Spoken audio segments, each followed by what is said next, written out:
അപ്പോൾ നമ്മളിന്ന് പുതിയ ചലഞ്ചാണ്. നമ്മൾ പണ്ട് ചെയ്ത പോലെയല്ല, ഇപ്പോൾ പുതിയതാണ്. ഇപ്പുറത്തും ഇങ്ങനെ അല്ലേ, മുകളിലും ഇവിടെയും അങ്ങനെ 9 കാർഡ്സ് വെച്ചിട്ടുണ്ട്. ഇതിൽ നമുക്ക് നോക്കാം ആര് വിജയിക്കുന്നു. ഫസ്റ്റ് ടീമുണ്ട്, സെക്കൻഡ് ടീമുണ്ട്, തേർഡ് ടീമുണ്ട്. അപ്പോൾ സെൻട്രൽ ടീമിനോട് നമുക്ക് നോക്കാം.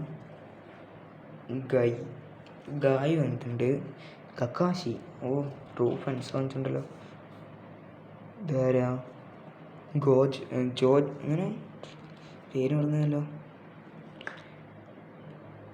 ജോജോ, മിനാട്ടോ, പിന്നെ കക്കാശി സ്റ്റുഡൻറ്റും സെൻസി ഒരുമിച്ച് വന്നിട്ടുണ്ട്. Sensei student bro. ഇവർ മൂന്നാളം തന്നെ മതി. നമുക്ക് നോക്കാം. Itachi bro, Naruto, Might Guy, 6th gate open bro. ഇതിൽ ആരാ ജയിക്കുക നിങ്ങൾ കമൻ്റ് ഇടുക ഗൈസ്.